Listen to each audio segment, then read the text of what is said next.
Así que, eh, acorde a los procesos de activación de la coagulación, eh, con el conocimiento que tenemos de los factores de la coagulación, lo interesante es ver cómo funcionan todos estos procesos para, de alguna manera, hacer consolidar el proceso de generación de este tapón o coágulo que inicialmente inicia con el proceso de activación de las plaquetas y que sobre su misma superficie se van a situar los procesos enzimáticos para generar la activación de factores de la coagulación. Eh, Ustedes pueden ver, incluso en el transcurso de esta semana, voy a recopilar los artículos que tengo sobre los modelos de coagulación para que si ustedes puedan irlo analizando. Por ahí tengo algunos artículos, además en castellano, para que los puedan revisar, de los modelos de activación de la coagulación. Eh, Decíamos que hay una parte preclásica donde hay descripción de algunos factores de la coagulación. Pero bueno, vamos a partir prácticamente desde el año, situémonos en un escenario hipotético en 1905. Hay factores de la coagulación descritos, pero bueno, en realidad no se sabía cómo se hacía para que la sangre se formara un coágulo y que la sangre pues se imposibilitara la extravasación. Entonces vamos a hacer un repaso en esto que le llaman timeline o línea del tiempo. Desde el modelo clásico, teoría clásica Morawitz, vamos a ver la evolución en el transcurso de 1905, vamos a ir viendo cómo va sucediendo progresivamente hasta llegar al modelo celular actual vigente con algunas adecuaciones y esto nos va a permitir entender muchos de los conceptos de por qué a veces nos parecería que no lleva una lógica el proceso de activación de la coagulación, hasta llegar, por supuesto, al modelo celular. Algo que se me quedó ayer y quise incluir esta diapositiva el día de hoy. Ayer veíamos cómo eran los factores de la coagulación, cómo estaban establecidos. Y recordemos que decíamos que teníamos factores que eran proteasas de serina que son vitamina K dependientes, y enfatizo y repito, 2, 7, 9 y 10, y veíamos por qué la importancia de ellos. Y también que teníamos factores vitamina K, factores que eran proteasas de serina que no son vitamina K, como es el caso del factor 12, el factor 11, el factor Fletcher o la precalicreína. Y que teníamos factores de la coagulación que no eran proteasas de serina y es una transglutamirasa, como es el caso del factor 13. También ayer comentamos que particularmente existen 3 cofactores importantes, de los cuales 2 se destacan por su trascendencia en los complejos enzimáticos, que es el factor 5 y el factor 8, que tienen mucha homología, igual que el factor de Fitzgerald, que es el sinógeno alto de peso molecular. También comentamos que hay cofactores celulares, el factor tisular por ser parte integral de la membrana de algunas células, particularmente de endotelio, y de algunos leucocitos, particularmente del monocito. Y el sustrato es el fibrinógeno. Entonces, es muy importante que recordemos cómo están, eh, cómo podemos clasificar a los factores con base a, a su proceso de cómo interactúan en los procesos de la coagulación. Bien, pues partamos del proceso que decíamos, nos vamos a citar en 1905 con este importante investigador alemán, el doctor Paul Morawitz, en 1905, propone el primer modelo coherente una vez que se conocían los primeros factores de la coagulación, en el cual él establece lo que sería actualmente para nosotros el último proceso de activación de la coagulación. Es decir, nosotros estaríamos partiendo de que del fibrinógeno se forma fibrina y hay un antecedente. ¿Qué es lo que hace que se pase de fibrinógeno a fibrina, que ya se había conocido? Era el paso de protrombina a una enzima catalítica, que es la trombina, que actualmente ya está bien identificada. Pero para llevar a cabo este proceso de protrombina a trombina, se requería él identificó que se necesitan estos procesos calcio. No lo sabía, por supuesto, en ese momento. Actualmente que el calcio se refería por la necesidad que tiene el factor 2, que es un factor K dependiente del calcio, y una tromboquinasa, que actualmente identificamos que esa tromboquinasa también llamado tromboplastina o factor tisular se refería. Entonces, este proceso que ahora nos parece tan sencillo, en su momento, pues realmente vino a establecer las bases de lo que sería el proceso de activación de la coagulación. Entonces, prácticamente el doctor Morawitz estableció el último proceso de activación de la coagulación, de cómo se lleva a cabo un coágulo. Entonces, ya fue algo muy relevante. De hecho, él publica este artículo en alemán en 1905, en una disertación de un artículo de más de 100 páginas, en el cual pues él elabora cómo él llegó a esta conclusión, porque hay que reconocer que pues es mucho de un modelo teórico, ¿no? Analizado, pensado con base a los experimentos que se habían realizado. Entonces, y dada la trascendencia, incluso este artículo que fue publicado en Alemania en 1905 fue traducido al inglés 50 años después, aproximadamente en 1954. Se publica el mismo artículo, se hace una traducción al inglés, da la trascendencia. Entonces, como tal, muchos consideran y consideramos que Paul Morawitz es el padre de la coagulación moderna, porque él es el que establece las primeras bases coherentes para establecer este modelo de, de activación de la coagulación. Entonces, para fines prácticos, ese es el modelo propuesto por Morawitz. Protrombina, trombina, fibrinógeno, fibrina, claro, aquí a través de la trombina para llevar a cabo este proceso. Entonces, estamos situados en 1905, gracias a este fisiólogo alemán que establece este modelo clásico de Morawitz. Ahora, entre 1905 y 1964, bueno, estamos hablando aproximadamente de 6 décadas, 60 años. ¿Qué sucede entre 1905 y 1964? Que es el siguiente gran modelo celular, el siguiente gran modelo, perdón, de activación de la coagulación. En estos 60 años, pues se empiezan a describir procesos enzimáticos, procesos para medir desde el punto de vista laboratorio los procesos de activación de la coagulación, se describen nuevos factores de la coagulación. Entonces, es muy importante entonces la evolución porque cada teoría nos va dando, es como, imagínense cuando uno está construyendo algo, pues yo pongo los cimientos, que fue lo que hizo Morawitz, y luego alguien viene a poner el primer piso, y así sucesivamente, pues hasta que tengamos la construcción completa, que incluso al momento actual, pues, si bien podemos decir que hay una construcción muy importante sobre el conocimiento de la coagulación, todavía sí siguen existiendo procesos que aún desconocemos. Así que pues todavía uno dice, a veces dice, bueno, es que ya que investigo si ya todo está descrito. No es cierto, hay que seguir investigando porque hay muchas cosas por describir. Así que, por ejemplo, el doctor Whipple en 1913 escribe un método para medir la coagulación.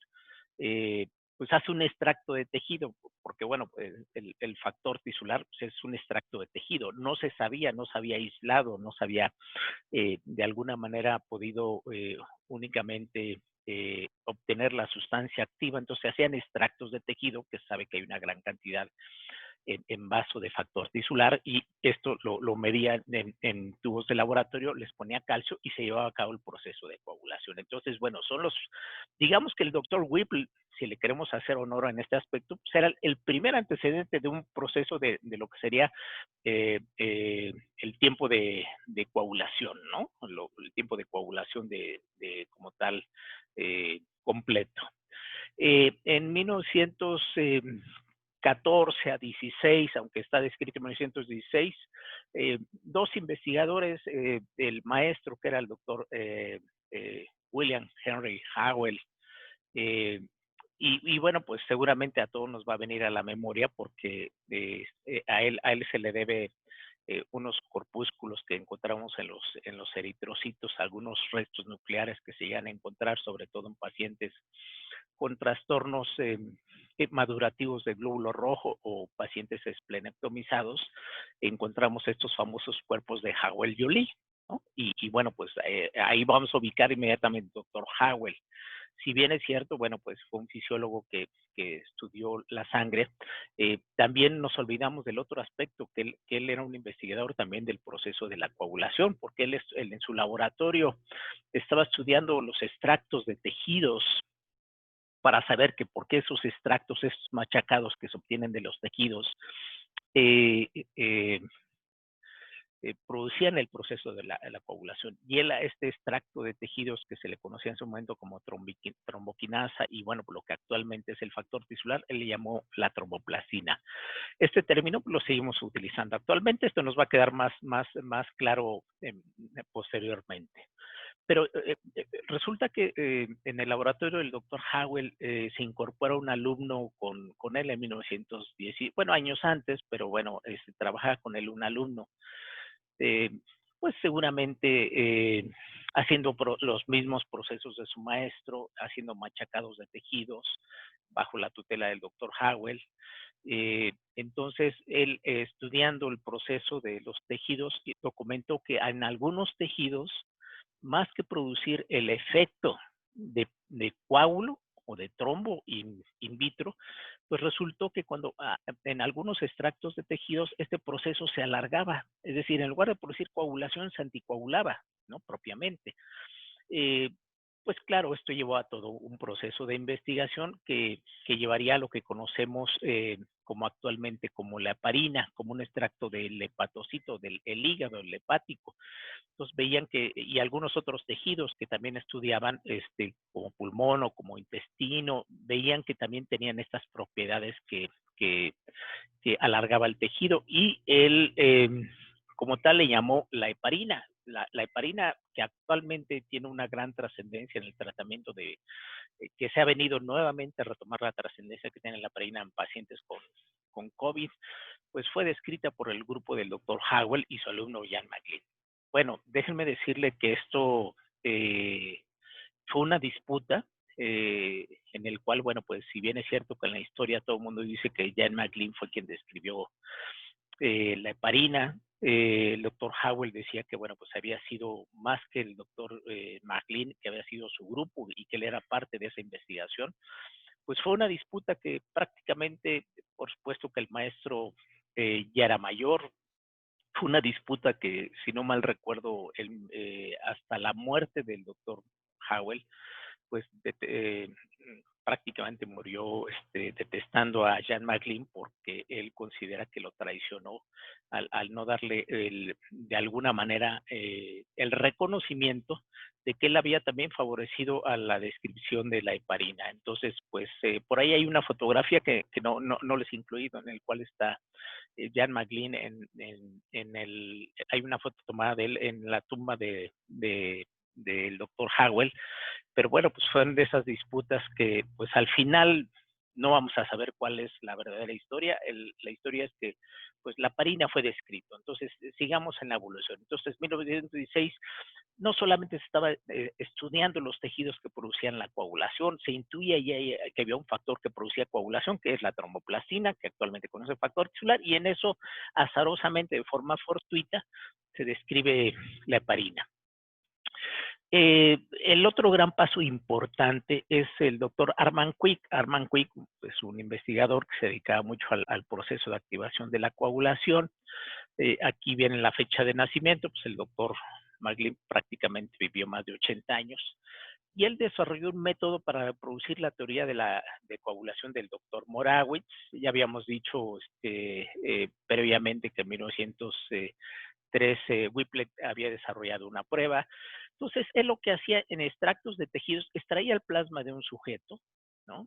Y a ese extracto, a ese plasma, le añadía, perdón, calcio y también le añadía el extracto de tejido para reproducir el modelo biológico teórico de Morawitz en in vitro. Entonces hizo que el paso de protrombina a trombina y de fibrinógeno a fibrina, lo que actualmente conocemos como el tiempo de protrombina, que por muchos años se conocía como el tiempo de Quick.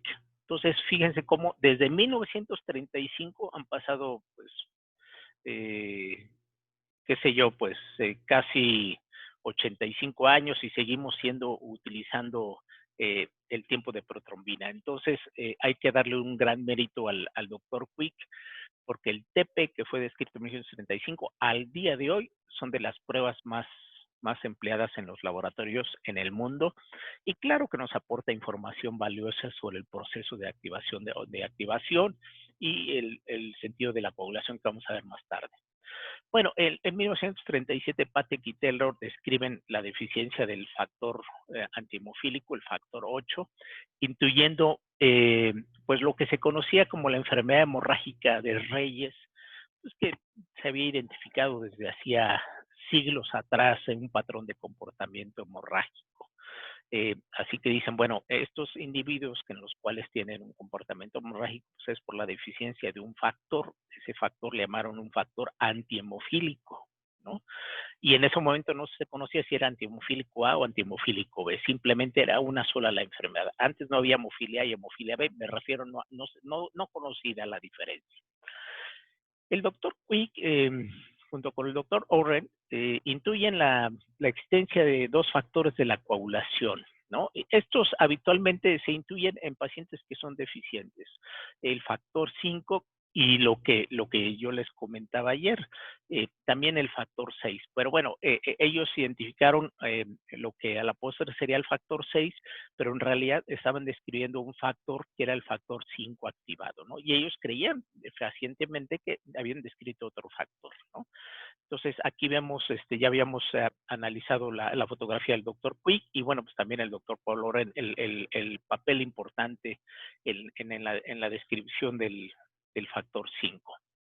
Y este factor antihemofílico que fue descrito por Patek y Taylor, quien lo aisló y logró establecer que como tal era un factor específico, que este factor antihemofílico, bueno, pues le dio la característica que era una proteína. Fue el doctor Kenneth Brinkhouse en Chapel Hill, en Carolina del Norte, en 1939. Pues hay que darle también este mérito en aislar este aspecto. Ahora, el doctor Brinkhouse, que él es de Carolina, bueno, fue o estuvo en la Universidad de Carolina del Norte en Chapel Hill, pues él estableció un centro, tal vez él de los fundadores de uno de los centros más importantes de hemostasia en el mundo, que es en Chapel Hill, en Carolina del Norte. Incluso él fue el primero que empezó a desarrollar el conocimiento para investigar la hemofilia de los perros hemofílicos, ¿no? Seguramente ustedes han escuchado de que existen, y actualmente existen una raza, una mutación que se hizo en los perros hemofílicos para estudiar algunos productos que se utilizaban y que todavía a la fecha se siguen utilizando esos perros hemofílicos para investigarlos, ¿no? Entonces, esta es la labor que hizo y además fue uno de los fundadores de una sociedad muy importante en el mundo, que es la Sociedad Internacional de Trombosis y Hemostasia, lo que actualmente conocemos como la International Society of Thrombosis and Hemostasis, que es, siempre van a estar escuchando la ISTH como que es la organización donde se centran todos los comités de evaluación donde se establecen comités de estandarización, de conocimiento de plaquetas, de conocimiento de anticoagulante lúpico, de von Willebrand, así que pues prácticamente, y todavía sigue siendo un centro muy relevante, importante, donde fue el doctor Brinkhouse. Ahora, les comentaba que, pues antes se decía, el paciente tiene hemofilia, ¿no? Por ejemplo, eh, los hijos de la reina Victoria de Inglaterra, ¿no? El caso de Leopold, por ejemplo. Simplemente se decía, pues tiene hemofilia y a los 30 y tantos años murió de un traumatismo cráneoencefálico y pues tuvo una hemorragia intracraneal. Entonces decía, pues, ¿qué tenía? Pues tenía hemofilia. Sin embargo, el doctor Pavlovsky de Argentina, eh, pues en Buenos Aires, en un centro de hemofilia que todavía existe y que es muy prestigioso porque de alguna manera ha sido sede donde han trabajado y trabajan, ¿por qué no? Coagulólogos importantes en el estudio de hemofilia y otras patologías de la hemostasia. Bueno, el ancente es el doctor Pavlovsky. El doctor Pavlovsky, fíjense cómo de a veces de cosas tan sencillas salen investigaciones o resultados tan interesantes. Alguien quien se le hubiera ocurrido, pues sabemos que hay un tipo de hemofilia, pues es un tipo de hemofilia ya. Todos sabemos que si a un tubo de plasma de un paciente con hemofilia yo le agrego plasma de un individuo sano, pues evidentemente va a haber una corrección. lo que en el laboratorio se va a traducir y que más tarde seguramente algo le voy a pedir a la licenciada Marión que lo explique para que quede más claro, pues hay una corrección porque en el plasma del sujeto sano, pues está el factor deficiente. Entonces, pues hay una corrección. Digo, ahí hay mucha lógica en eso. Pero, pues se le ocurrió de forma muy sencilla, no sé si de forma fortuita o tratando de investigar, o intuía y algo el doctor Pavlovsky, del plasma de un paciente con hemofilia, lo mezclaba con el plasma de otro paciente con hemofilia. Pues en teoría los dos tienen la misma deficiencia, entonces pues la lógica era que no iba a corregir el tiempo de coagulación. Sin embargo, él se percató que en algunos plasmas de algunos pacientes, cuando se le ponía otro, sí había corrección. Entonces dices, esto no es lógico, ¿no? Partiendo de ese hecho, esa investigación que parece a todas luces sencilla desde el punto de vista de cognitivo, pues te percatas que no había una coincidencia. Entonces, él intuye entonces que hay dos tipos de hemofilia. Dice, oye, no todos los pacientes son iguales. O sea, si bien es cierto, se comportan, tienen el patrón hereditario y el comportamiento hemorrágico, pues no coincide desde el punto de vista laboratorio. Entonces, él intuye que existen dos tipos de hemofilia. Hasta ahí él describe y esto pues le dio un pase automático a la posteridad, porque pues esto sentó las bases para que posteriormente la doctora Rosemary Biggs de la Universidad de Oxford en Inglaterra identificara en un niño que se conoce como Stephen Christmas, que lo estamos viendo en esta fotografía, pues identificó en este niño, al hacer estudios de laboratorio, que en realidad no era lo que convencionalmente se venía viendo en todos los pacientes con hemofilia. Dice, no, este niño no tiene deficiencia de factor 8, porque antes se decía que todos los pacientes con hemofilia tenían deficiencia de factor 8. No, este niño tiene deficiencia de otro factor, que no es el factor 8, aunque se comporta igual con la hemofilia A. Y por eso le llamó no hemofilia A, sino dices, bueno, si hay una hemofilia A, pues en automático este niño tiene una hemofilia B, pero tiene una deficiencia del factor 9. Entonces, ahí la doctora Rosemary Biggs describe el factor 9. No se le llama factor de Biggs, se le dio el nombre del niño cuyo apellido era, es como ustedes han escuchado, el niño se llamaba Esteban Navidad, ¿no? Por llamarle, no es que se haya escrito Navidad. Entonces, en realidad es el factor de Navidad, o el factor 9, o el factor de Christmas, que en su momento solamente se identificaban los factores de coagulación con el nombre del factor que atribuía. Entonces, ya entonces, para esa época, entonces habíamos ya identificado dos factores en hemofilia. Hemofilia A por deficiencia de factor 8 y hemofilia B por deficiencia de factor 9.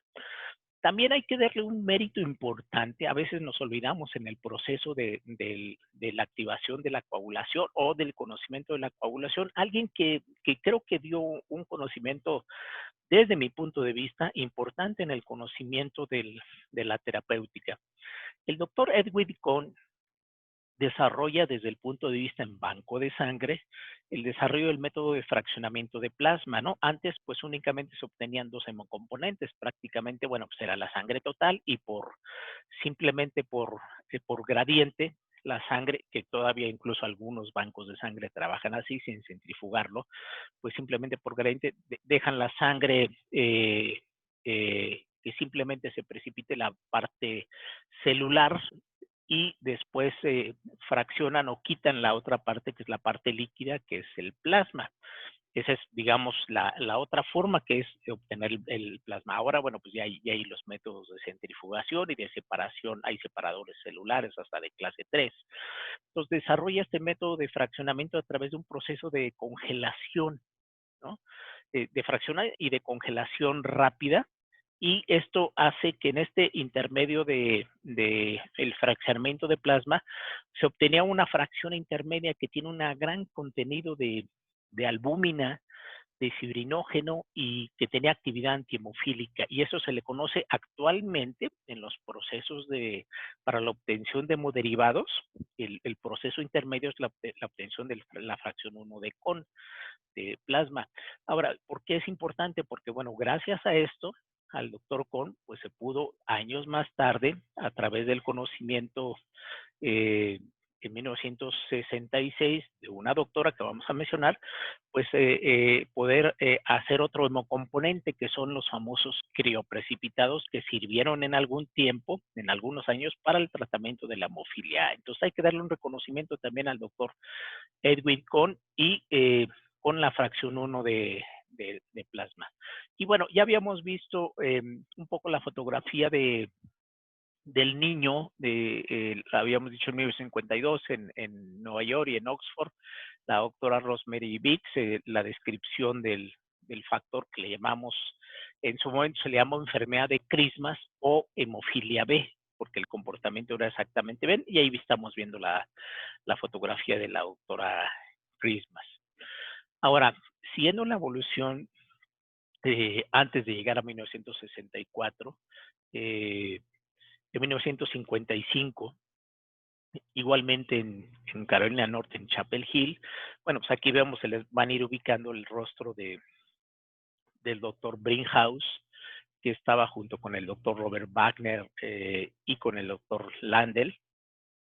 Establecieron la descripción del TTPA. Ellos lo que hacían era diluir el reactivo que se utiliza para el TP. Bueno, recuerden que el TP lo usaba el doctor Armand Cui, un extracto de tejido, y este extracto de tejido pues produce el TP, y el TP pues dura, ustedes lo pueden ver, más o menos 12, 13 segundos, porque en teoría es una tromboplastina completa. Es decir, ¿qué trae esa tromboplastina completa que se utiliza para el TP? Pues trae fosfolípidos, es la membrana que está, fosfolípidos más el factor tisular, que es una proteína integral de la membrana. Ya decíamos ayer que tiene una parte extracelular, transmembranal y una intramembranosa. Entonces, lo que ellos hicieron, empezaron a diluir la tromboplastina. Bueno, el reactivo o la tromboplastina que se hacía del tejido, lo empezaron a diluir hasta que llegó el momento que casi le quitaran la proteína y quedaran nada más los fosfolípidos. Entonces, ellos veían que se alargaba el TTPA y permitía analizar un proceso diferente de lo que convencionalmente era el tiempo de protrombina. Entonces, ellos vienen a describir lo que era el TTPA. Se le agregó un activador, porque bueno, cuando ustedes hacen un TTP sin la A, que es el activador, pues resultaba que desde el punto de vista laboratorio el TTP se iba a más de 100 segundos, entonces se volvía una prueba poco específica. O sea, pues prácticamente cualquier cosa podría producirlo. Entonces lo que hicieron a este tiempo, y recuerden siempre mencionar correctamente, recuerden, y con base a lo que les estoy explicándome, lo que hicieron es diluir la tromboplastina, ¿ok? Entonces, hicieron parcial la tromboplastina, no hicieron parcial el tiempo, no es tiempo parcial, es tiempo de tromboplastina parcial activado. Entonces, el término correcto siempre escribir es TTPA en castellano, estamos hablando en castellano, ¿no? Tiempo de tromboplastina parcial, y se le pone un activador, ¿para qué? Para que el tiempo no dure más de 100 segundos, sino pues se vaya de, pues prácticamente a 30 segundos, va a depender del el reactivo, y eso lo hace no solamente sensible, sino también lo hace más específico. Claro, hay que estandarizarlo. Entonces, hay muchos activadores, no es el tema del día de hoy, hay muchos activadores que se pueden utilizar, ácido lágico, caolín, entre otros, los más conocidos, pero hay otros activadores que utilizan. Entonces, el mismo doctor Brinkhaus, que aisló la molécula de factor 8 que previamente ya habían intuido Patek y Taylor, bueno, pues sigue, y que desarrolló lo que les he dicho, pues desde el punto de vista de las mutaciones para lograr tener perros hemofílicos en Chapel Hill, pues también desarrolló esta metodología, el TTPA. Ahora, otro factor que se vino a describir en ese inter de que estamos en este periodo evolutivo entre un modelo clásico y un modelo que sigue, que es en el 64, pues es finalmente un extraordinario coagulólogo que es el doctor Oscar Radnoff. En 1950 le llega al doctor Radnoff un paciente, al doctor Oscar Radnoff, le llega un paciente que había tenido múltiples cuadros de trombosis, ¿no? Y sin embargo, pues identificó que se alargaba mucho la coagulación. Y bueno, pues mediante hacer procesos de investigación in vitro de su sangre y de su plasma, pues él identificó que había un factor, ¿no? Que le llamó con el nombre del que tenía esta deficiencia, que era el factor de Hageman, ¿no? Porque él es John Hageman, el primer individuo que tuvo trombosis, tuvo múltiples trombosis venosas y tromboembolia pulmonar, y él prácticamente falleció después de varios eventos tromboembolia pulmonar, más de 5, 6, 7, y finalmente falleció. Él era un ferrocarrilero en Estados Unidos, y por eso a este factor le llamó el doctor Radnoff, dice, bueno, este tiene un factor deficiente que es el factor de Hageman, y los pacientes que son deficientes de este factor tienen trombosis. Entonces, pues hasta ahí era el conocimiento que se iba anexando al conocimiento previo a la descripción de factores de la coagulación con el doctor Radnoff. Vean cómo años después al doctor Radnoff tal vez se le conoce como uno de los grandes, no uno de muchos, pero uno de los grandes coagulólogos del siglo pasado, ¿no? Años después ahí vemos la descripción del doctor Radnoff. En 1913 el doctor Rosendahl describe la deficiencia del factor 11, y el doctor Telfer y Hugi en el 56-57 describen el factor 10. Entonces, aquí vemos, por ejemplo, a Audrey Prawer, y aquí vemos por otro lado, a Stuart. Por eso al factor 10 se le conoce como el factor de Stuart-Prawer, ¿no? Porque cuyos individuos que sufrieron esta deficiencia son sus apellidos. Entonces al factor 10 también se le conoce como el factor de Stuart-Prawer, ¿no? Y el factor 11 en su momento se le conocía como la hemofilia tipo C, ¿no? Todavía por ahí he llegado a escuchar que algunos colegas a la deficiencia de factor 11 le llaman hemofilia tipo C, pero en realidad no debería llamarse porque es un comportamiento radicalmente diferente al que tiene un paciente con hemofilia A y hemofilia tipo B, pero bueno, esto es por la historia de cómo fue descrito. Así que pues prácticamente pues entre 1904-5 a 1964, pues ya existen muchos factores de la coagulación. Bueno, pues evidente, era insuficiente el modelo de Morawitz clásico.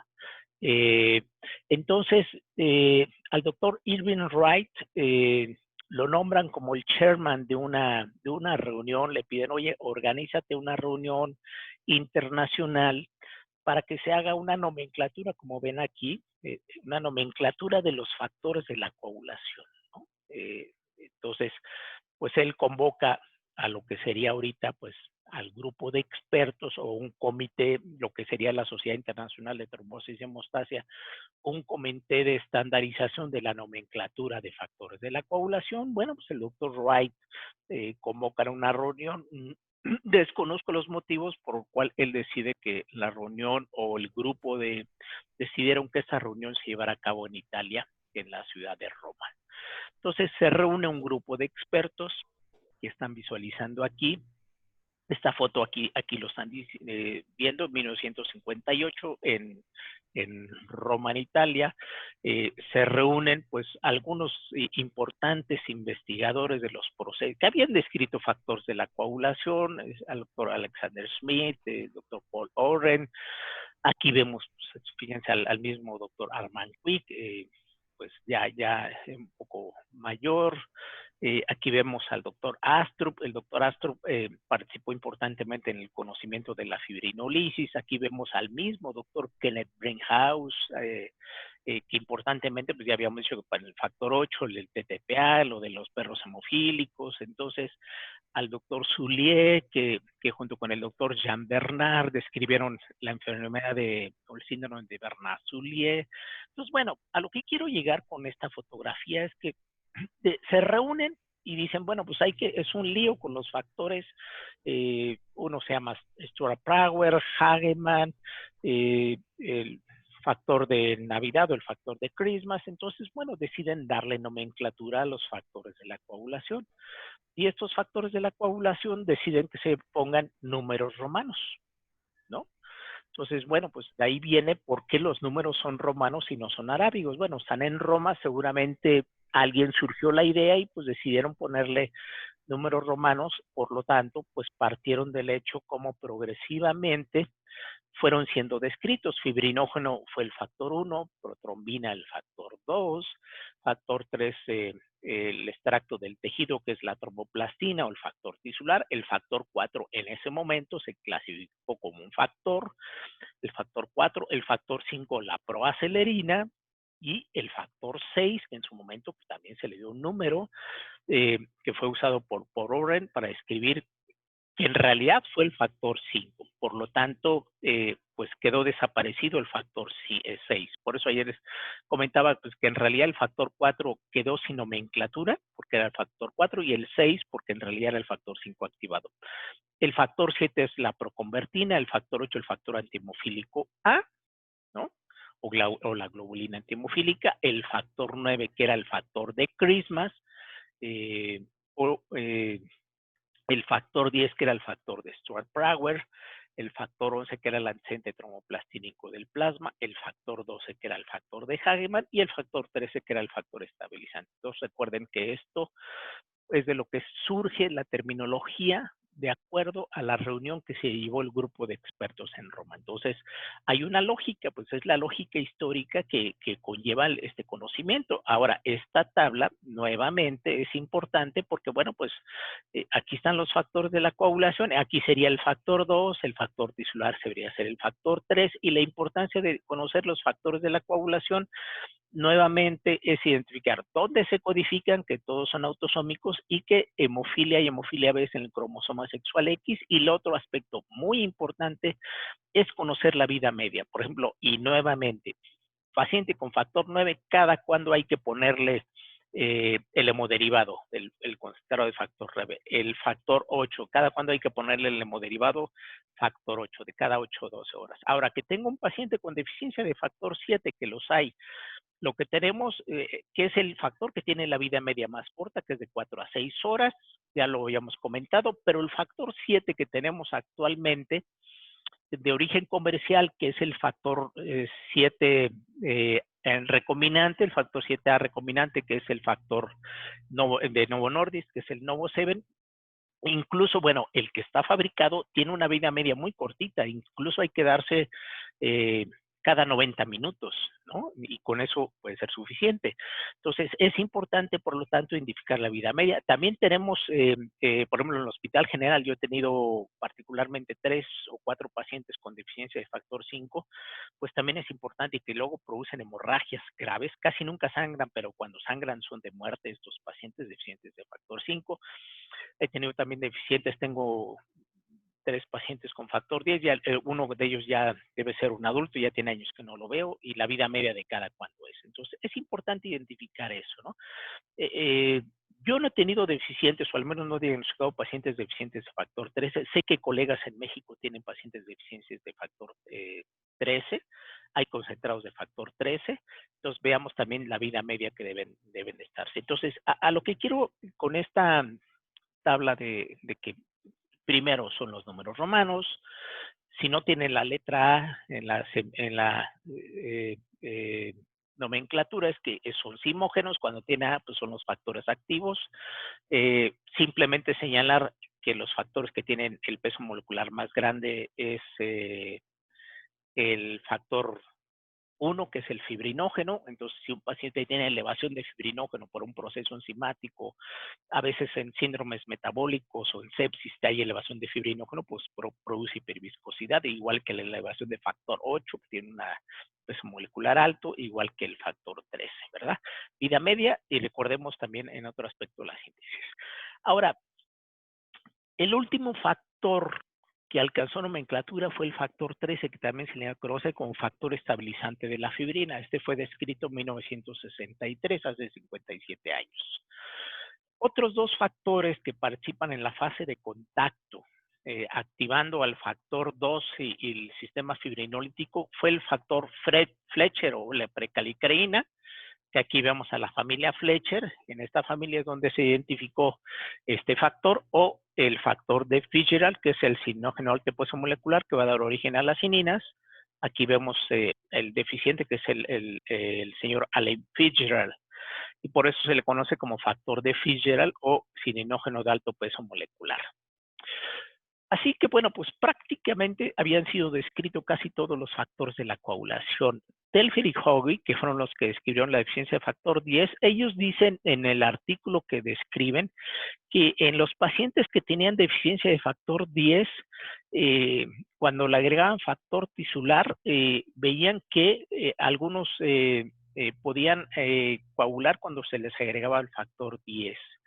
Con base a esto, intuyen, simplemente es una suposición, que parece ser que el factor 10 tiene un rol importante, porque cuando ponían el factor 10, seguía el proceso de activación de factor de la coagulación.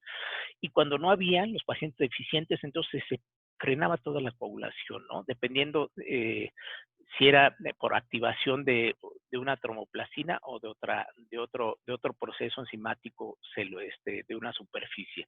Entonces, ellos suponen que existen dos vías. Simplemente dice, parece ser que hay dos vías que convergen en el factor 10 y y esto puede ser importante para suponer cómo se lleva a cabo el proceso final de la generación de fibrina. Así que con base a este conocimiento, pues Versagel y Waller en 1957 separa las dos vías de acuerdo a la actividad del factor tisular. Ellos dicen que hay una vía que es extrínseca, que depende de un factor fuera del vaso sanguíneo, que es el factor tisular, por eso se le llama tisular de tejido, que viene del tejido. Entonces el tejido es el que lleva el proceso de activación de la coagulación. Entonces es externo, ¿no? Y uno interno que viene del propio vaso sanguíneo. Es decir, hay una vía interna y una vía externa, ¿no? Que depende de un factor fuera del vaso sanguíneo, ¿no? Entonces, y ellos primero le llamaron que era una vía dependiente de factor tisular y una vía independiente de factor tisular para generar trombina. Entonces, digamos que tú dices, ya tengo todos los ingredientes para que venga en 1964 un modelo trascendental y fundamental en el proceso de activación de la coagulación. Y es lo que actualmente, seguramente cuando ven esto, que son las cataratas del Niágara, pues evidentemente van a ubicar que estamos hablando que el siguiente gran modelo que surgió en 1964 fue el modelo de la cascada de la coagulación. Pero fíjense cómo de manera, el conocimiento llevó a varios grupos a estar investigando esto.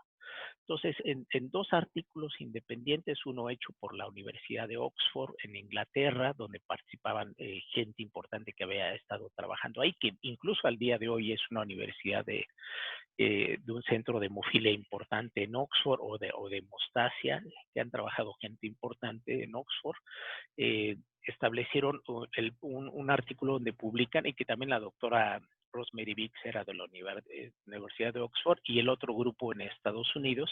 En dos artículos importantes vienen a publicar este artículo, que por un lado era el Macfarlane en Oxford, establece que lo que actualmente conocemos como la vía intrínseca, es decir, una superficie de contacto interna que es independiente del factor tisular, que depende del factor 12, viene como una especie de caída de agua, es decir, factor 12, 12 activado, 12 activado, 11, 11 activado a 9, 9 activado a 8, 8 activado a 10, 10, 10 activado a 5, 5 activado a trombina y fibrina. Este es el proceso de cascada, o los dos grupos de manera independiente. Si no mal recuerdo, de acuerdo al artículo que publicó McFarland, él le llamó waterfall o un poco la idea de caída de agua. Ahí vemos al doctor McFarland en uno de los en el primer artículo que salió publicado, el primer artículo de McFarland, y unos 2 meses después salió publicado el artículo de Hageman de David Radno, perdón. Bueno, entonces era la inversa. Ellos le llamaron waterfall y el doctor McFarland le llamó cascade, ¿no? En este aspecto. Y para fines prácticos, ellos definen el mismo proceso de secuencia de activación. Aquí vemos, este es el modelo propuesto, que para fines prácticos es lo mismo. Se les atribuye a estos dos grupos independientes la descripción del modelo de la cascada o caída de agua, donde si ustedes lo ven, incluso como existía confusión, primero ponían el nombre, por ejemplo, Christmas factor 9, ¿no? Stuart Brauer factor 10, ¿no? Para converger finalmente en la fibrina. Entonces vemos al mismo doctor Radnoff. El doctor Radnoff fue quien describió el factor de Hageman, ¿no? Ubiquémoslo a él. Entonces, por lo tanto, él es un coagulólogo importante en la descripción de factores en el modelo de la cascada de la coagulación. Años después, ya mayor, él siguió dedicándose al estudio del proceso de la coagulación, el doctor Oscar Radnoff. Entonces hay que darle un mérito importante a este investigador. Uno de los artículos que fueron publicados después por el doctor Saito de Japón, pues le rinde un tributo. Fíjense en qué año falleció el doctor Radnoff, al doctor Oscar Radnoff, por un obituario, por la trascendencia que tuvo su investigación importantemente en los procesos y que nos llevan a lo que conocemos actualmente la coagulación, ¿no? Así que, de acuerdo al modelo de la cascada, este es la vía intrínseca, se describe la vía intrínseca hasta llegar hasta, es decir, el modelo de la cascada realmente lo que describe es vía intrínseca, convergir en el factor de Stuart-Brauer, que es el factor 10, y vía común hasta fibrinógena fibrina, ¿no? Entonces, McFarland, David y por supuesto, ya habíamos dicho, el doctor Radnoff. Así que aquí vemos que este es de una forma más didáctica lo que sería actualmente el modelo de la cascada de la coagulación, con dos vías, extrínseca, intrínseca y una vía común que convergen en factor 10. Una vía intrínseca que depende del tejido, ¿no? De la superficie es interna, el factor 12 se activa por una superficie de contacto, por plaquetas o por el endotelio dañado. Entonces factor 12, factor 11, factor 11 a factor 9, factor 9 a factor 8 y factor 8 y 9 a factor 10, vía común 10, 5, protromina, tromina, fibrinógeno, fibrina. Y por otro lado la vía extrínseca, que es el factor tisular, factor 7 y factor 10 a 10 activado y nuevamente hasta llegar a este proceso. Entonces, este modelo es importantísimo porque ya se integran todos los factores, pero quiero aclarar una cosa. Aquí está el modelo clásico de Morawitz. No nos olvidemos del doctor Morawitz. Él dio la primera plataforma. Ahora, que vienen todo este grupo que es muy importante, ponen la siguiente plataforma, el siguiente conocimiento importante, que es incluir prácticamente a todos los factores de la coagulación, lo que es un mérito importantísimo.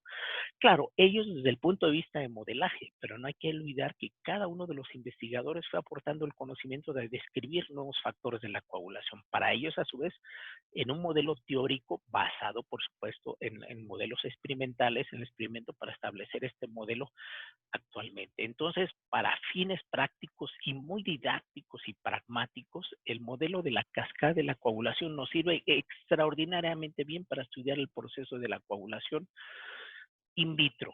Quiere decir que el modelo de la cascada nos sirve extraordinariamente bien para valorar los tiempos de la coagulación. Recordemos que el modelo de la cascada es una Y, ¿no?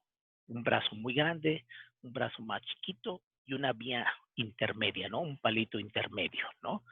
El brazo grandote, ¿no? Que es la vía intrínseca, es el que tiene más factores de la coagulación, que parte desde el factor 12, 11, 9, 8 y vía común 10, 5, 2 y formar la fibrina. Y la vía extrínseca es la más cortita, que es factor 7, factor tisular y convergen en vía común y vía común todos. Entonces, ¿quién me valora vía intrínseca? Es muy sencillo. El TP, primero empecemos. El TP fue el que describió el doctor Quick. El doctor Quick hizo algo muy sencillo. A un plasma de un paciente le agregó un extracto de tejidos y calcio y ¡boom! Se produce la coagulación. Ahora, el grupo del doctor eh, Bringhaus, Wagner y Langner diluyen la tromboplastina. Entonces hacen una tromboplastina que se va haciendo parcial y le agregan un activador y permite establecer el análisis de otros factores, que es la vía intrínseca. Entonces, y ambos dos nos valoran vía en común. Entonces, si ustedes de repente tienen un paciente que tiene TTPA y TPA alargado, pues lo más que decir que tiene deficiencia de 7 y 8, pues lo más lógico es decir, no, hay un problema en la vía común. Puede ser que tenga deficiencia de factor 2, puede ser que tenga deficiencia de factor 10 o que tenga deficiencia de factor 5. Que si el paciente tiene únicamente TP prolongado, pues puede ser una deficiencia de factor 7. Que si el paciente tiene un TTP prolongado, pues puede ser deficiencia, nada más desde el punto de vista laboratorio, sin tomar datos clínicos, puede ser deficiencia de factor 12, puede ser deficiencia de factor 11, puede ser deficiencia de factor 9 y puede ser deficiencia de factor 8. ¿Cómo yo lo voy a intuir? Pues con base a la clínica. Si este paciente tiene un TTP prolongado, pero tiene trombosis, pues dice, se parece al paciente Hageman, entonces puede ser una deficiencia de factor 12. No, sangran como un paciente con hemofilia, hemartrosis, hematomas, pues bueno, puede ser deficiencia de factor 8 o de factor 9, aquí hay que dosificarlos, ¿de acuerdo? Que el paciente tiene sangrado solamente después de cirugías, pues entonces parece ser un paciente deficiente de factor 11. Y además es la herencia, ¿no? Si yo puedo tener un paciente deficiente de factor 11, ser mujer, ¿no? Porque la herencia es autosómica. Entonces, esto es a lo que quiero llegar en este modelo importantísimo desde el punto de vista del proceso de activación de la coagulación. Esta es la fase de contacto.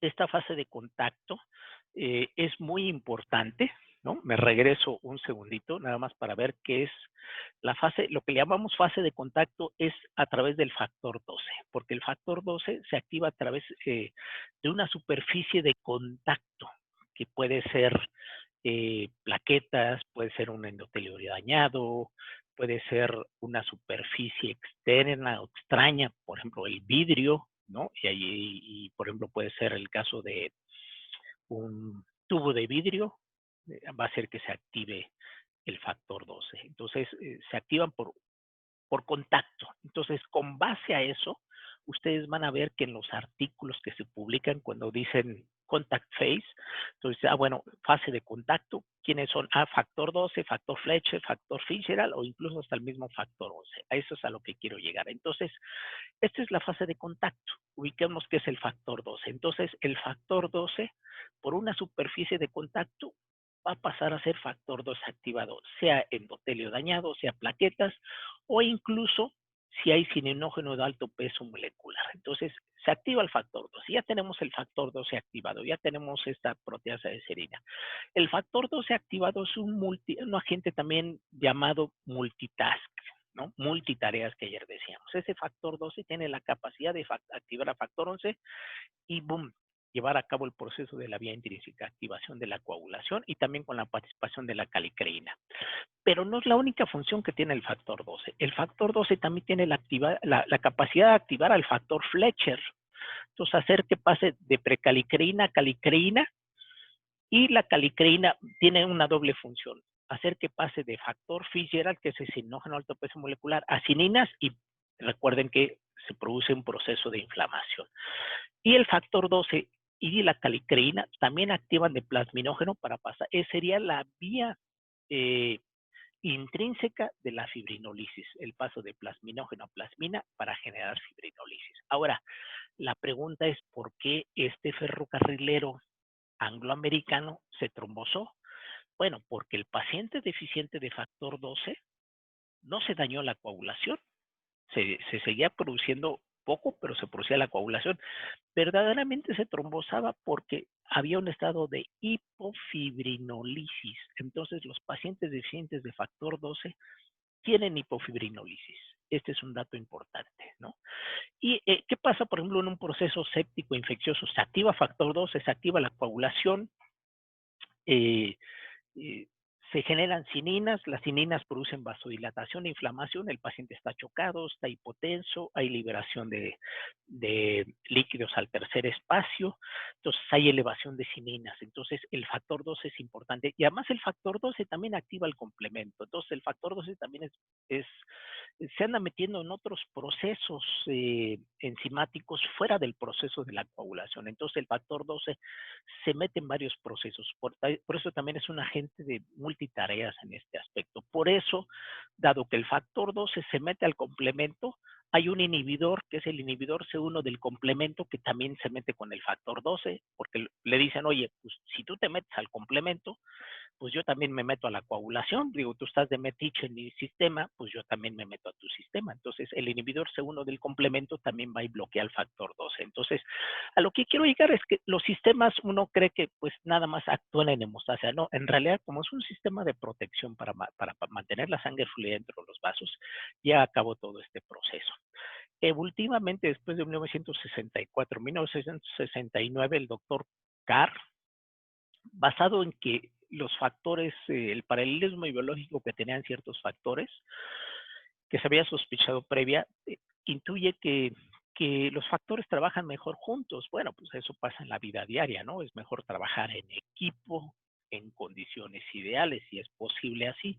Entonces, él establece que los factores se unen, es decir, no es que uno trabaje y active al otro y el otro al otro, no, sino dice es que se forman complejos. Por ejemplo, aquí hay un complejo, el factor 9, que es una proteasa de serina, se va a unir a un cofactor, que es el factor 8, fosfolípidos y calcio, para actuar sobre sobre un simógeno, que es el factor 10, que es una proteasa de serina, y en automático generar el factor 10 activado. Entonces, este sería el complejo 10-asa. Pero una vez que hay factor 10 sobre la misma superficie celular, porque el factor 10 está anclado gracias al calcio sobre la superficie, se va a unir a otro cofactor, que es el factor 5, y el factor 5 junto con el factor 10, fosfolípidos más calcio, van a actuar sobre la protrombina para generar trombina, entonces se le llama complejo protrombinasa. Entonces, quiere decir que entonces se trabajan juntos aquí, fíjense cómo en este imagen les estoy mostrando, hay tres modelos: modelo Morawitz o clásico, modelo cascada y modelo complejos, es decir, este complejo, fase de contacto, complejo 10-asa, complejo protrombinasa y complejo activación dependiente de factor tisular. Entonces, en realidad, esto es lo más real a lo que sucede biológicamente en los individuos. Es el modelo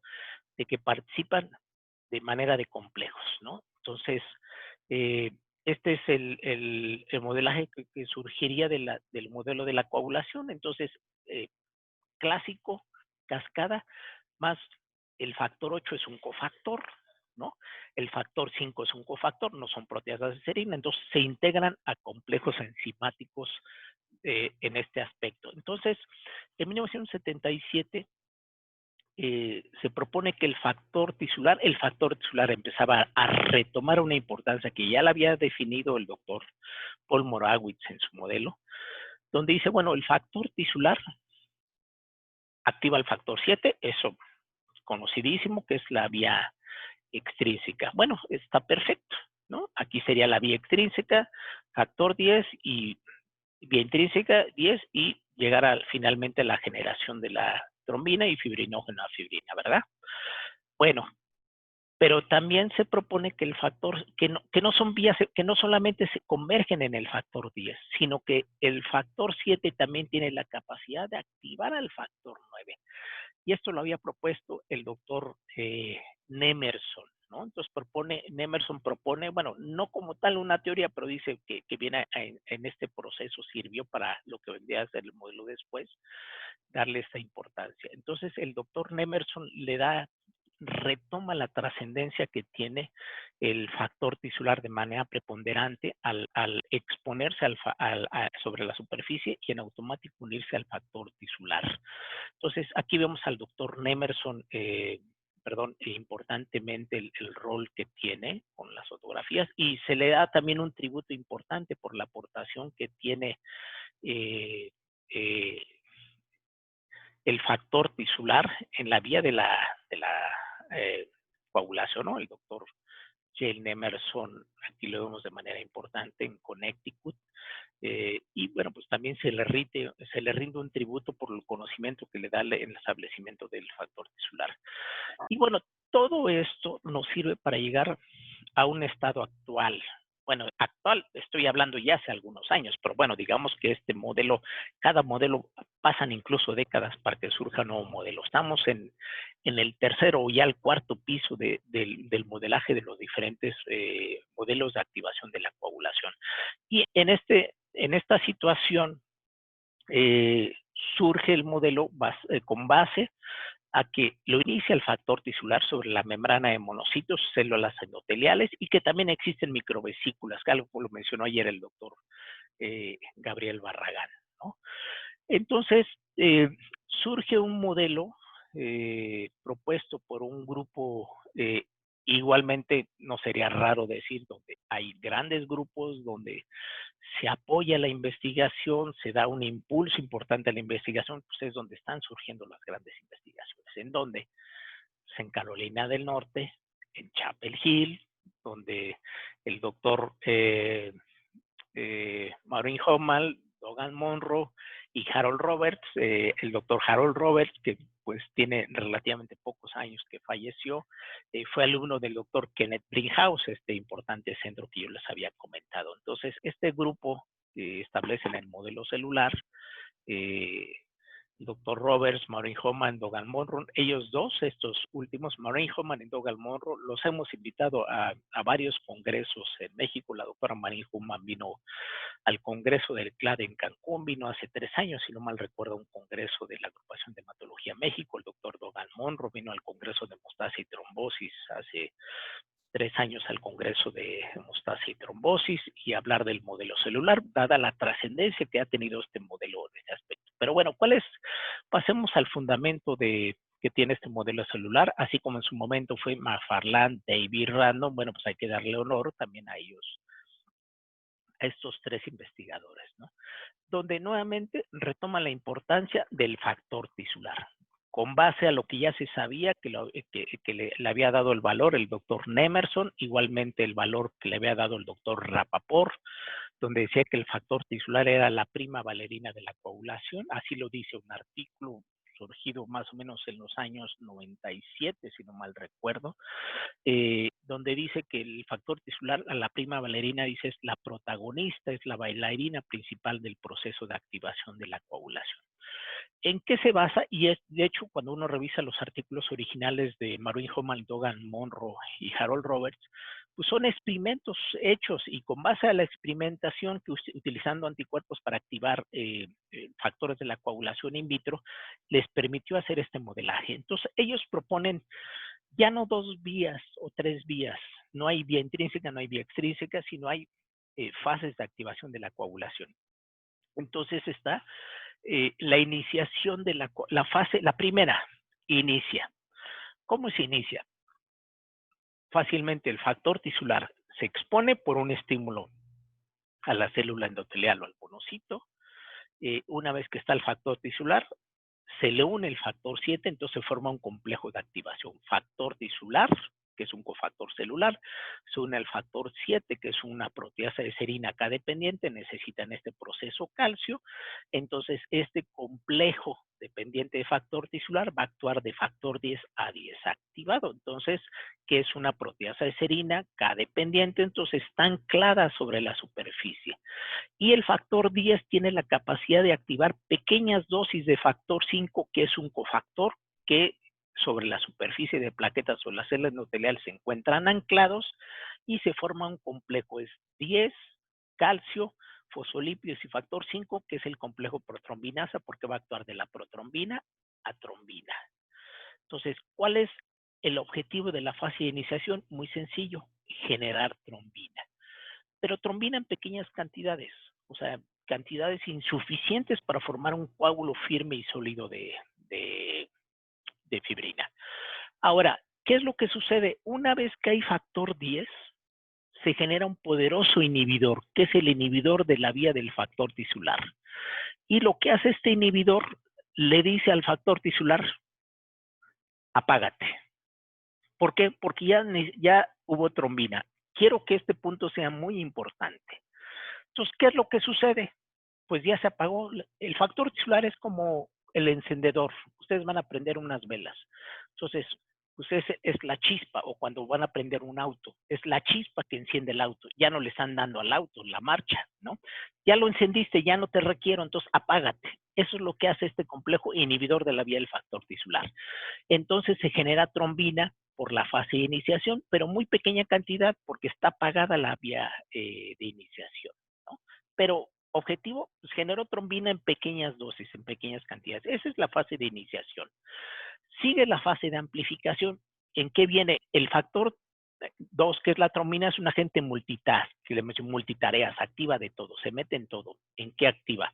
El factor 2 divorcia al factor 8 von Willebrand, que lo hemos enfatizado, activa el factor 8, que es un cofactor, le quita el dominio B, activa el factor 11, que es uno de los factores de fase de contacto, junto con el factor 12, activa plaquetas vía receptor par 1 y 4, y activa el factor 5, y hace que pase factor 5 a 5 activado, quitándole también el dominio B. Entonces, la trombina es una enzima muy importante porque no solamente participa en el proceso de activación de la coagulación, sino también incluso activa fibrina, pero dada la pequeña cantidad que genera, no es suficiente la cantidad de fibrina que se forma por la vía de la iniciación.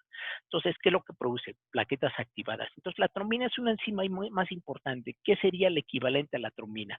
Pues la trombina es como yo lo pongo como el Messi de la coagulación. Ustedes pueden llamar el coreback de la coagulación, ¿no?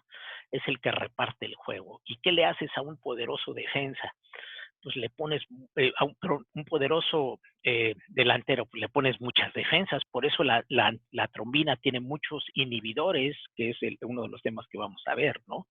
Entonces, en este aspecto, ¿no? Entonces, ¿qué le pones, por ejemplo? Veamos que este es equivalente a la trombina. Que les guste, pongan, imagínense el delantero que quieran. Le ponen 1, 2, 3, 4. Pues yo aquí le pongo la antitrombina, le pongo el factor 2 de la heparina, le pongo la alfa 2 macroglobulina, le pongo proteasas de nexina para inhibir a una poderosa enzima, porque si no, activa de todo. Entonces, esto se los hago de manera didáctica. De acuerdo a la teoría de Nemerson, el factor tisular no solamente activa el factor 10, sino también actúa el factor 9, ¿no? En este proceso de estar amplificando los procesos de reacción. Entonces ya habíamos dos fases, iniciación y amplificación de acuerdo al modelo celular, ¿no? Y luego viene la fase de propagación, en el cual está el factor 9. El factor 11 viene de la activación previa, va a activar que pase de 9 a 9 activado sobre la superficie celular porque es una proteasa de serina. El factor 9 se va a unir al factor 8, que es un cofactor que viene de la activación previa de la trombina. Entonces forma un complejo que es el complejo 10-asa para hacer que pase el factor a 10 activado. Es un factor proteasa de serina, K dependiente, y entonces se va a unir a otro cofactor que viene de la activación previa, que es el factor 5, y esto va a generar, ahora sí, más dosis de trombina. Y ahora sí hay harta cantidad o grandes cantidades de trombina, ahora sí para formar un coágulo de fibrina. Este es el modelo celular de manera didáctica, sencilla, simple, pero nuevamente enfatizando, inicia, se amplifica, se propaga y una gran explosión de trombina. Ahora, yo coloqué aquí el factor 12, pero de acuerdo al modelo celular propuesto original, el factor 12 está fuera del proceso de activación de la coagulación. Pero una de las funciones que también tiene el factor 12 es activar al factor 11. Pero si ustedes le quitan al factor 12, no le pasa nada a la coagulación, porque pues, el factor 9 que es activado por el factor trombina está esto. Ahora, ¿qué pasa si un paciente no tiene factor 11? Imagínense que no hay factor 11. Pues le pasa relativamente poco, sobre todo en procesos quirúrgicos, cuando se requiere mayor activación es cuando se requiere esta función. Entonces, el último proceso con todos los pasos es de protrombina a trombina y la trombina va a actuar sobre el fibrinógeno para hacerlo. Pero antes de llegar a eso, un artículo, antes había una revista que a mí me gustaba mucho porque venía colorcito y era muy didáctica, que se llama una revista que creo que desapareció hace años, la revista se llamaba Hospital Practice, 1992. Y el título se llamaba ¿Por qué los hemofílicos sangran? Y la propuesta era muy lógica.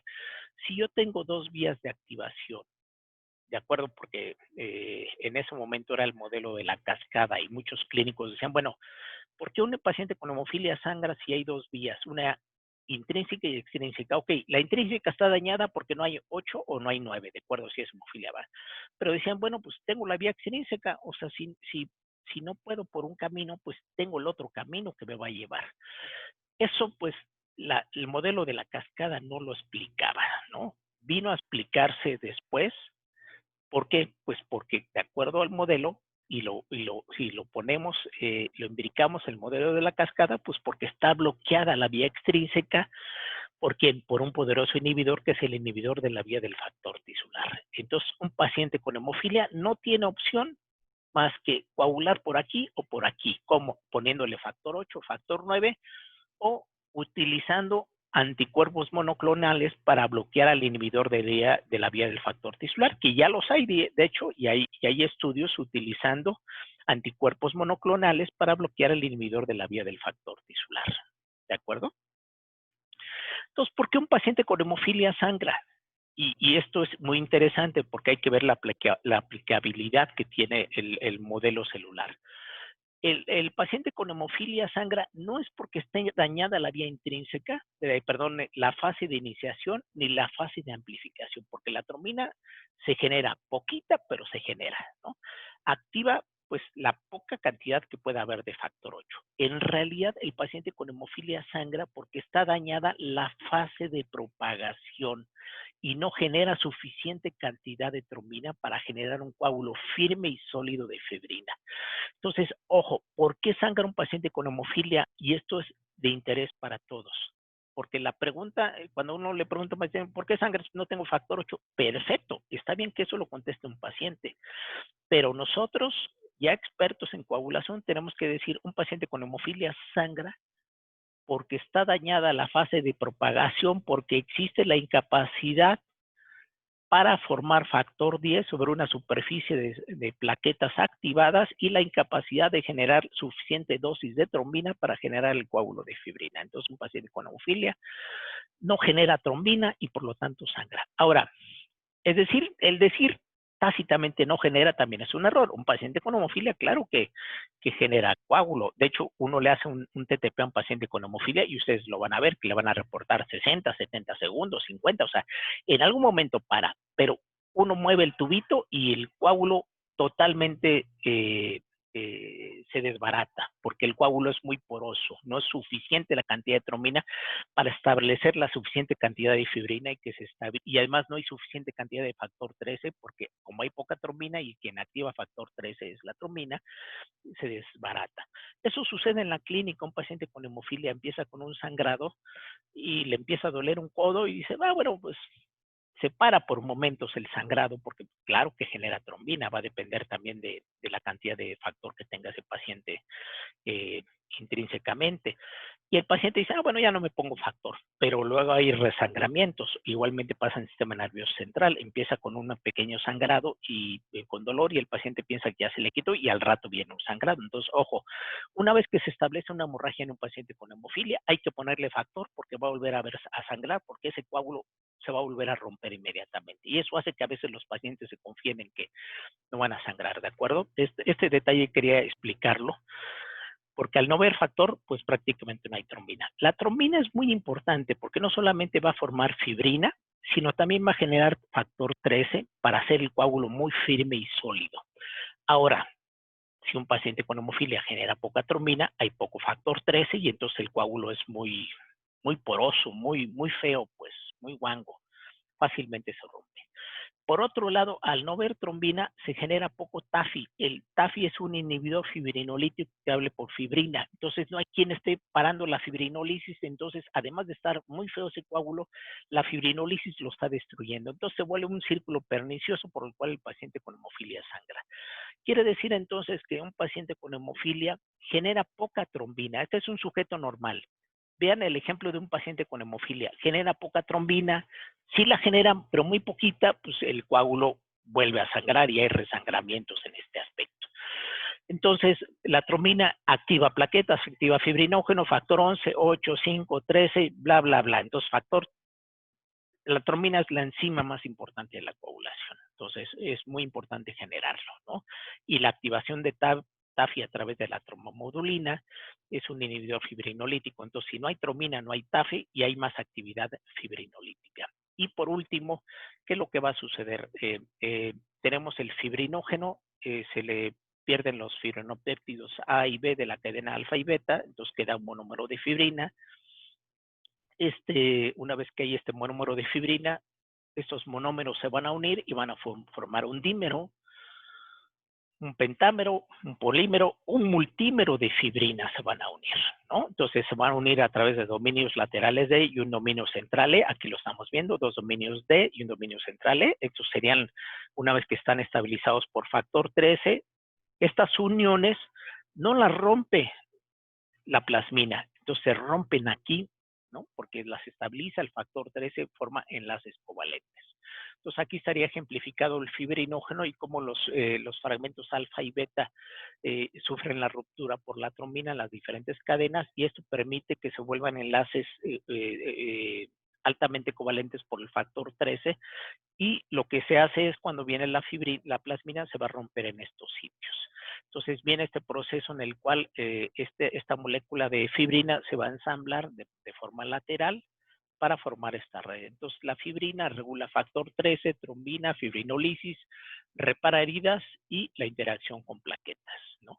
Entonces, entre más cantidad yo tenga de factor 8, va a permitirme que se genere una buena cantidad de trombina. Entonces, decir más bien aquí diría, entre más trombina el coágulo es más firme, entre menos trombina porque haya menos factor 8, pues la fibrina es más friable y fácilmente sufrir esta ruptura, ¿no? Entonces, también es importante considerar las NETs. Hay otras proteínas, los nuevos jugadores que tienen en el rol de la hemostasia, ¿no? Que los vamos a ver, son las trampas extracelulares de neutrófilos que participan de manera activa.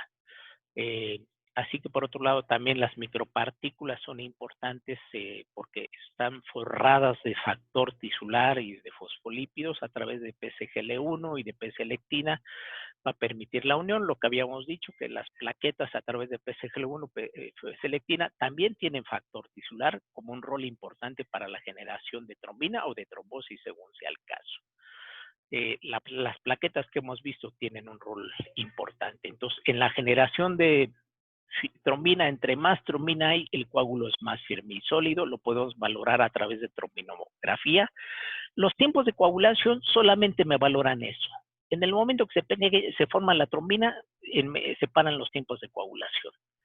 Pero la verdadera manera de evaluar globalmente la coagulación es a través de lo que conocemos las pruebas globales, que es la trombinografía, la trombolastografía, y eso nos va a permitir tener una evaluación más integral. Son pruebas complementarias, ¿eh? No quiero decir que con eso, los tiempos de coagulación existen y seguramente van a existir por años y por décadas, salvo que surja una prueba que los desplace por completo. Entonces, los tiempos de coagulación, porque el equipo se para en automático cuando se genera el coágulo, pero no me mide qué tan firme y sólido es el coágulo, ¿no? No me mide qué tanto se genera la trombina.